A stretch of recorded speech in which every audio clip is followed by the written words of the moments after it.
And for John Kiriakou. Today we continue our weekly segment dealing with the ongoing militarization of space. As the United States continues to withdraw from international arms treaties, will the weaponization and militarization of space bring the world closer to catastrophe? We're joined from Old Westbury, New York, by Professor Carl Grossman. Carl is a professor of journalism at the State University of New York College at Old Westbury.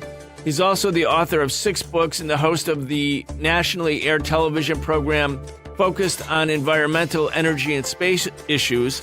And we're also joined by Bruce Gagnon. He joins us from Maine. He is the coordinator of the Global Network Against Weapons and Nuclear Power in Space, and he is also a contributor to Foreign Policy in Focus. Carl, Bruce, welcome to Loud and Clear. Thank you very much. A pleasure. I'm looking at some of the mainstream media coverage this week. I'm looking in particular right now at a Politico article.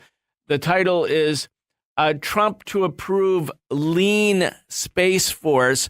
Again, this was the Space Force, the much talked about Space Force that Donald Trump wanted, but apparently it will be a division of the Air Force rather than its own new branch of service. Anyway, does that have any significance, Bruce Gagnon? I don't think so. I think the clear thing here is that the U.S. is pushing forward.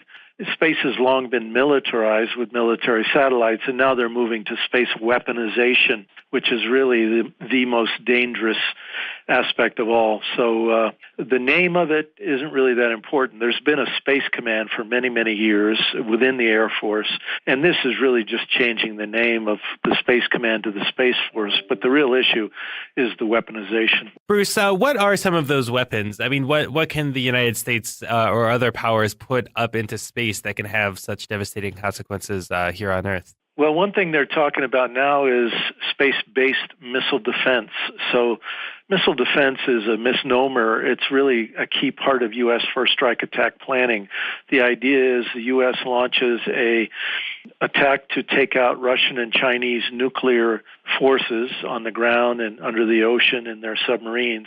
And following that, Russia and China then try to fire a retaliatory strike with their remaining capability. It is then that the so-called missile defense shield is used to pick them off, giving the U.S. a successful first strike attack. This is something that the Space Command has annually been wargaming for many, many years. They call it the red team versus the blue team. So now they're talking about putting missile defense systems that currently are on land and on Navy Aegis destroyers, interceptor missiles on those. They're now talking about putting interceptors in space.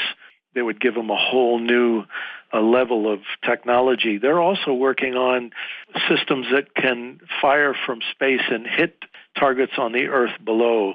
Some of these systems are called rods from God. Other ones have actually been tested when they did a mission to the moon some years ago and proved that an orbiting space vehicle could fire and actually send a missile into the moon beneath the surface of the moon, so it would be part of first strike attack. So it's many, many different technologies are being worked on at the same time. That's the voice of Bruce Gagnon. He is the coordinator of the Global Network Against Weapons and Nuclear Power in Space. He's also a contributor to Foreign Policy in Focus. We're also joined from Old Westbury, New York, by Professor Carl Grossman. Carl is the author of 6 books and the host of a nationally aired television program focused on environmental, energy, and space issues. Carl Grossman, a rod from God. I mean, clever, but also sort of playing with danger here. Maybe more dangerous than what we anticipate from God. Go ahead. God wouldn't like this idea at all. We're talking here about turning the heavens into a war zone, and that notion of rods from God, and they have this whole plan of these rods hurtling down from space, from battle platforms in space to targets on Earth. And just what Bruce is talking about, the weaponization of space. And what Trump did this week along those lines was to sign something called a Space Policy Directive 4. Space Policy Directive 4. And I'm just reading here from the White House press release, a bold strategic step towards guaranteeing American space dominance. catch that word dominance. And this has been going on for months. Indeed, back last year, Trump, in first advancing his notion for a space force, a separate branch of the armed services, the Marines and the Navy, and this would be a separate space force. And what Trump said then was, it's not enough to merely have American presence in space. We must have American dominance in space. And just one last but important thing here, because of resistance so far in the House of Representatives to a separate space force, what Trump in this directive has set up would be a space command within the established military. But what also is part of Space Directive 4 would be the groundwork for a separate space force. And in fact, that Politico article talks about, they quote some insider in the Trump administration saying that this would be advanced in the, God help us, speaking of God, the second Trump administration. Okay, well, let's talk about that, Bruce. Let's assume Donald Trump wins re-election, which is certainly a possibility. It seems to me that Trump, because he's Trump, he hasn't started something new, but he's fast-tracking something. He's taking great pride in it. He wants to be the man. He wants to have his own signature attached to it. Do you agree that this, in terms of what comes next under Trump with what Carl Grossman was speculating? Yeah, that seems to be the clear agenda. I think they got a lot of pushback. There's a lot of support for the Air Force, particularly in the Senate, from what I've been reading, and that it was the people in the Senate that said, forget about the Space Force for now, we'll just put it under the Air Force, under the existing Space Command. But I think the weapons industry, the aerospace industry, really wants this bad because they know that if they can get a separate Space Force online and funded, it's massive, massive profits. They've been saying at the Pentagon for many, many years that Star Wars would be the largest industrial project in human history, necessitating a separate funding source. And some years ago, in one of the industry publications called Space News, they said, we've come up with a dedicated funding source for this, and we're now sending our lobbyists to Washington to secure it. And they said it's the entitlement programs that officially are Social Security, Medicare, Medicaid, and what's left of the welfare program, the safety net. Let's just restate that, Bruce. Who said that? Space News, in one of the industry publications, in an editorial some years ago, they said, we know how to pay for all this stuff, cut the entitlement programs, move the money into these space programs. Well, that should be a great relief for all the people who can't take their kids to a doctor to know that the United States will gain a dominance in space, or certainly trying to. Again, it seems like this should be an issue around which a lot of people should be able to be mobilized, because it will be an enormous cost. It will be an ongoing cost. It'll be a form of welfare for military contractors. What's the possibility for opposition here? Obviously, it's not coming from inside the halls of Congress, except sort of on a long bureaucratic line. Should it be in the Air Force or not? Well, the House of Representatives can stop this thing cold. And now that they are ostensibly under the control of the Democrats in the House, you think there would be a chance. But unfortunately, so many Democrats are slaves to the military-industrial complex. But I think the American people, they really need to see that if they fight for Social Security, if they fight for Medicare and Medicaid, they can help stop this new arms race in space, this most expensive arms race in the history of the planet. Professor Grossman, in addition to, there never being enough money for meeting people's needs, whether that's in the form of, adequate healthcare services, education, housing, a decent retirement, there also never seems to be enough money, according to the politicians, for, peaceful scientific exploration and scientific discovery. Talk about, the civilian space budget. How has NASA, how has, the actually beneficial things we can do in space been downgraded over the years in relation to the amount that's being dedicated to the military-industrial complex? Well, because of fears of budget cuts, look at NASA now. So much of what NASA had been doing has become privatized. NASA, married with the Pentagon. This is years. It was set up, NASA, in '58 as a civilian agency. This is a year after Sputnik was launched. But it quickly understood that where the money is in Washington is in the Pentagon. So it set up, NASA, in '58 as a civilian agency. This is a year after Sputnik was launched. But it quickly understood that where the money is in Washington is in the Pentagon. So it began doing what were called dual missions with the military. I mean, many of those shuttle missions were military missions. There were 7 colonels aboard, and when they came back, nobody was talking as to what had occurred. NASA is a skeleton of what it was, and where the big money is, and this has been going on for years, has been in space military operations. But as Bruce notes, one thing is to have the militarization of space, which is abhorrent in many ways, satellites and so forth, to reconnaissance and so forth. But what's occurring here is a headlong dash to weaponize space. I mean, just let me go on with that White House, and you can get it online. That's where I got it, with the White House statement, leading in a new warfighting domain. President Trump knows warfare is changing. Space is now a warfighting domain, just like the air, land, and sea. But it ain't supposed to be that way. There's something called the Outer Space Treaty of 1967, which was put together by the United States, Russia, then the Soviet Union, and the United Kingdom. And it's been signed on. Nearly 200 countries around the world, including the United States, have signed on to the Outer Space Treaty, which sets up space as a global commons for peaceful purposes, not for making war. And there's all kind of prohibitions, like weapons of mass destruction, like rods of God, shouldn't be up there in space as weapons. So we have the framework to keep space for peace, but when this White House statement talks about Trump knows warfare is changing and space is now a warfighting domain, the person and the administration which would make it a warfighting domain is Trump and his scoundrels in Washington. So, Bruce Gagnon, let's turn to you. I mean, Professor Grossman was talking about the 1967 Outer Space Treaty. I mean, 1967, that was, in some ways the height of the Cold War. Why now, when, the Cold War is supposedly over? I mean, why now is the militarization of space going ahead at such a breakneck pace? Well, it was during the Bush administration, Bush II, George W. One night I was watching C-SPAN, and Thomas Barnett, then an instructor of the Naval War College in Rhode Island, author of a book called The Pentagon's New Map, made a 3-hour presentation that I took copious notes. One thing he said was that the U.S. was no longer going to do international treaties. We're going to walk away from them because they would restrict our ability to control the planet on behalf of corporate interests.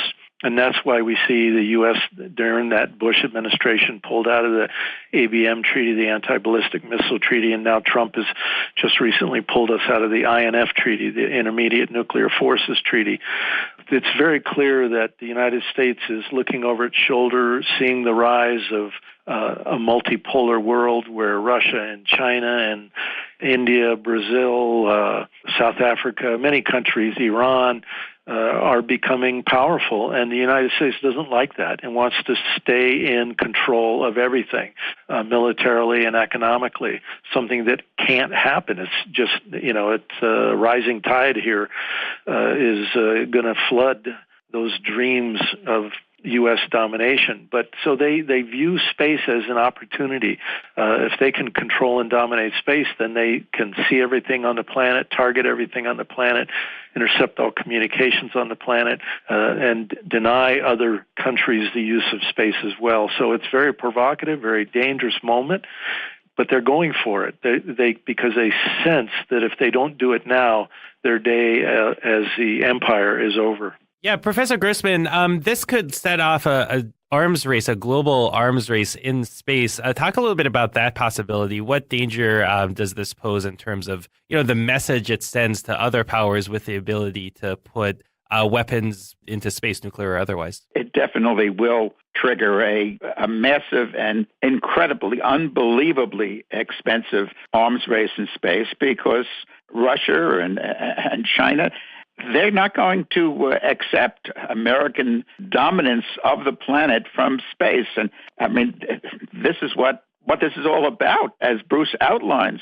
And as reluctant as they've been, in fact, China and Russia and our neighbor Canada have been in the forefront in advancing what's called a Paros Treaty, Prevention of an Arms Race in Outer Space Treaty, which would preclude not only weapons of mass destruction in space, but all weapons in space. And the United States has fought that through administration after administration. And I've been to Russia several times. I've been to China. And I've spoken to their people, including, I remember sitting at a table with Chinese diplomats in Moscow, speaking to folks there in high positions. They do not want to waste their national treasuries on an arms race in space.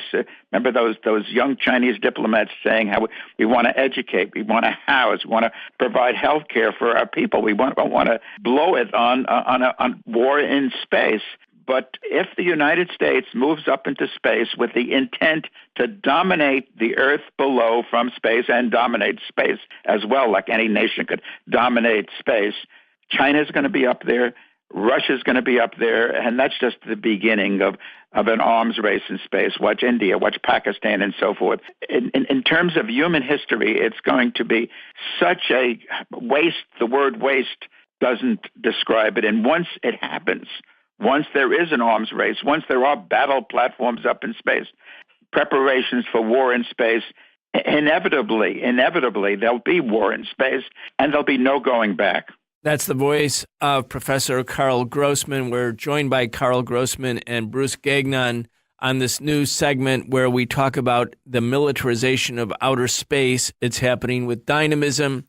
It's real. It's going to change. It's going to change everything, in fact, unless it's stopped, unless the people do something to stop this. Bruce, I'm just sort of researching as we're talking about the Outer Space Treaty. And the question asked is, why was the Outer Space Treaty created? No weapons of mass destruction in orbit. In 1967, when the Outer Space Treaty was signed, the Cold War was in full swing. Both the U.S. and the Soviet Union wanted to prevent the expansion of the nuclear arms race into a completely new territory. I want to talk about that because, one, it would seem to me that the treaties that were being signed for land-based nuclear weapons were premised on the understanding from both the Soviet leadership and the American government that neither side could really achieve supremacy, that there was an equilibrium that had been achieved, and that equilibrium was an equilibrium based on terror, mutually assured destruction. If a war started, both sides would perish. And they wanted to prevent other countries who were not the Soviet Union and not the United States from also going forward and acquiring nuclear weapons that might threaten them or threaten others. So there was a logic to arms treaties. And then you could extend that same concept, that same equilibrium to outer space. Now, I then I just asked another question. Is it legal to have weapons in space? Because if they're banned from space, you would think putting them in space would then be illegal, at least based on this international treaty. And here's what the answer is when you bring it up. And this is from a website, UCSUSA. While Article 4 bans weapons of mass destruction from orbit, it does not prohibit missile-borne weapons of mass destruction from transiting space or weapons other than weapons of mass destruction being placed in space orbit and used to attack targets in space or on Earth. There is no ban on air, ground, or conventional space-based anti-satellite or anti-missile weapons. What's your reaction to that, Bruce? Yeah, that's my understanding. I'll tell you a story to illustrate this point. Some years ago, I was reading an account of the Space Command's annual war game first strike attack on Russia and China. At that time, they were working on the thing called the space-based laser, what they called the Death Star at the Pentagon, and it was powered with nuclear reactors. And so this laser was going to fire and knock out other countries' satellites and also point down to the Earth and hit targets on the Earth below. And in the war game, they had the Space Command people were sitting at a computer, and next to them was a lawyer, a military lawyer. And they turned to the lawyer and they said, "Can we use the space-based laser? Or would it violate the 1967 Outer Space Treaty that banned weapons of mass destruction in space?" And the lawyer said, "No, it doesn't violate it because it's a weapon of selective destruction and therefore falls outside of that treaty." And that's the reason for the last 20-some years that Russia and China have gone to the United Nations saying, "Look, let's close the door to the barn before the horse gets out. Let's create a new treaty, a broader treaty that covers all these technologies." But the United States and Israel have been blocking that treaty for years. It's gone nowhere because of the U.S. blocking it. The U.S. official position through Republican and Democrat administrations has been, hey, there's no problem. There are no weapons in space. We don't need a new treaty. What you're saying then is it's not simply Trump. I mean, in other words, the Russians and the Chinese have been going to the UN and saying, let's close this door, the gap, make sure that you don't drive a tractor through it or a space-based weapon through it. And the U.S. has been saying no. So the issue isn't really Trump, even though Trump seems to be, wanting to take credit for this new advance. Both parties have been supporting this space domination program, and it's because both parties believe in this idea of U.S. exceptionalism, that we are the God's chosen people. We should be in charge of the world because we're the good guys, and that's very dangerous. That's why now with a Democrat-controlled House of Representatives, it's going to be interesting to see how they go on Trump's Space Force proposal. They have to fund it. And so I urge every listener to be getting in touch with your member of the House of Representatives and telling them, no, don't pay for, don't support this because that money's going to come out of Social Security, Medicare, Medicaid, and what's left of the social safety net. We can't afford it. Carl, I'm looking at Bruce's website here, and everybody can go check it out. It's space4peace.blogspot.com because he's republished some excerpts from Donald Trump's executive order, and it goes to some of those themes that Bruce was just speaking about. I want to read a couple of these excerpts and then get your reaction to it. So this is under the subheading of vital national interest. Space is a key source of strategic advantage for the United States, and potential foreign adversaries are determined to restrict our access to it. America has the most capable military in the world, but we must address the looming threats from foreign adversaries in space to maintain our leadership and outpace competitors.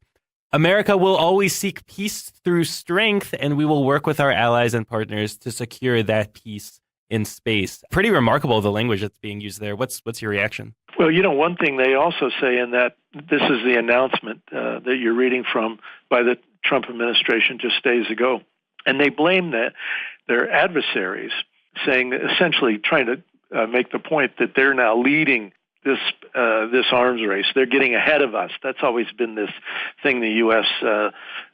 Weapons war machine always comes out with. Oh, everybody else is getting ahead of us. We've got to catch up. But it's a total lie.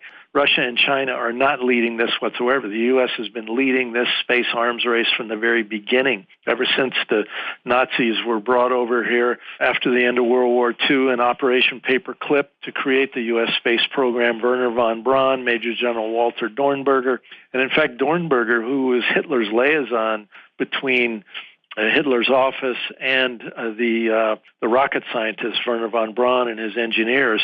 100 of them were brought over here along with copies of the V-2 rocket after the war was over.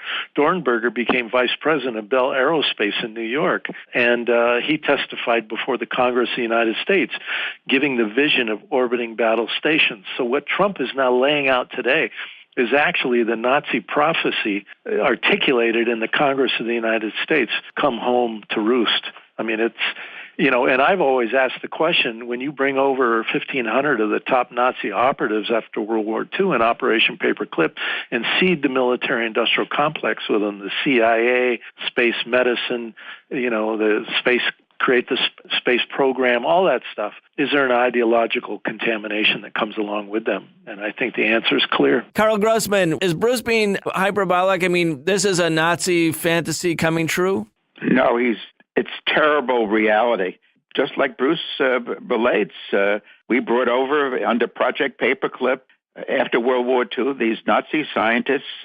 He talks about Werner von Braun, Dornberger, and all these characters, and they formed a bit of the core of the American space military program. And now with Trump, we see, under Reagan, we had that program to happen with Star Wars, but now with Trump, I even think it's a bigger push than during the Reagan time. It has to be stopped. And in terms of how to stop it, just let me suggest, first of all, folks should go to that website of the Global Network Against Weapons and Nuclear Power in Space, because it's been the global network, the grassroots organization challenging this, and they need your help. And the URL there is space for, like you mentioned, for numeral 4, space4peace.org, and see all the things that the global network has been doing since 1992,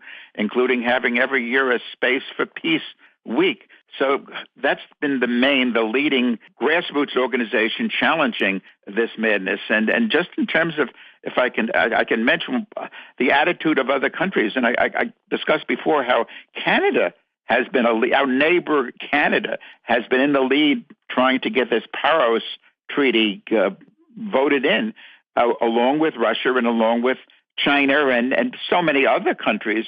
And here, just a quote from a Chinese official this week regard to Trump's action. I want to make it clear that outer space belongs to all mankind.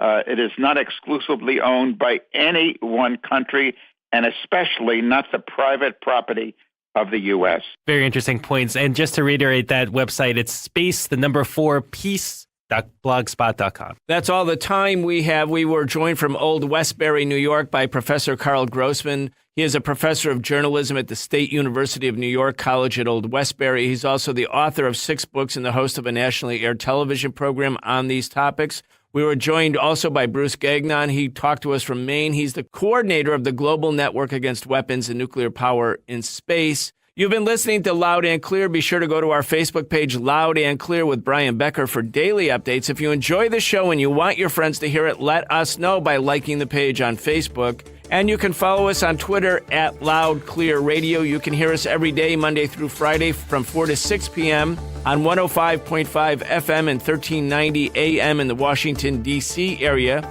You can also hear us at SputnikNews.com and as a podcast at iTunes, iHeartRadio, Spreaker, and Spotify. Remember, telling the truth is important, but to make a difference, it has to be loud and clear. Stay tuned to Radio Sputnik. Loud and Clear.